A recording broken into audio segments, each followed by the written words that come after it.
More than 100 people in Tokyo celebrated the new year in a very unusual way by taking an ice-cold bath.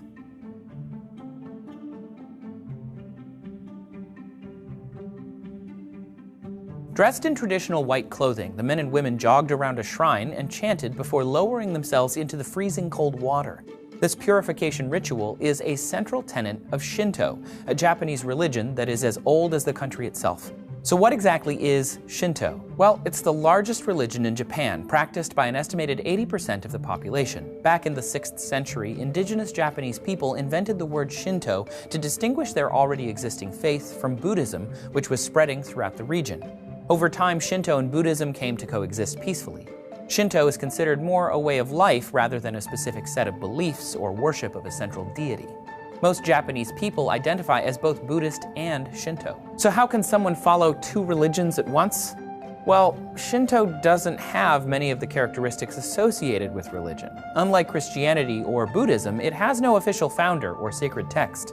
Shinto does not try to explain the world in a sense of right and wrong, and thus there are no Shinto preachers or missionaries. The only goal of Shinto is to be in touch with kami, or spiritual energy, through sacred rituals. These include weddings, funerals, worship at a shrine or at home, and huge festivals. The word Shinto means way of kami. Kami is extremely complex, but basically they are sacred spirits that exist in earthy objects like mountains and trees, and in concepts like fertility.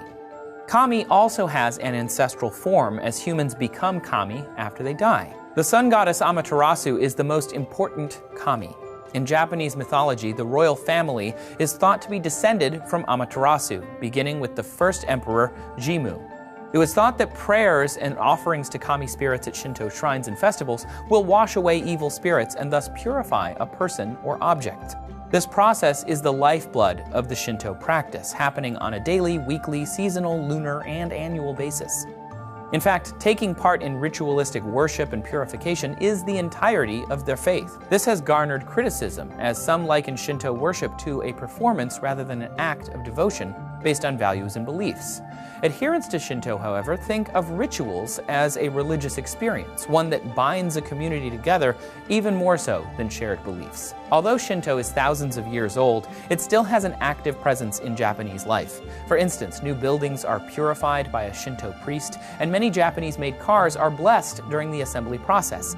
Japan's national sport, sumo, is directly derived from Shinto rituals, and symbols of purity can be found on the ring and on sumo garments. Many Japanese people keep a tiny shrine altar in their home, and local shrines play a huge role in communities, bringing people together for festivals and hosting weddings and funerals.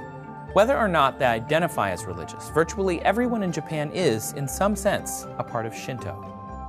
We can't do episodes like this without our sponsors, and this episode is brought to you by Domain.com. If you're an entrepreneur, innovator, or building a small business, Domain.com is the place to go when that next great idea hits you. Get 20% off Domain.com's already affordable domain names and web hosting when you use the coupon code SEEKER at checkout. When you think domain names, think Domain.com. Shinto is a peaceful and generally positive religion, as it regards all humans as inherently good. Still, it doesn't hold the title of the world's most peaceful religion, so what does? Find out in this video. Even within the religion, violence may be used to protect oneself or one's country. One Hindu god states that violence is necessary in the defense of justice and does not conflict with a spiritual life. Thanks for watching Seeker Daily. Don't forget to like and subscribe so you get new videos every day.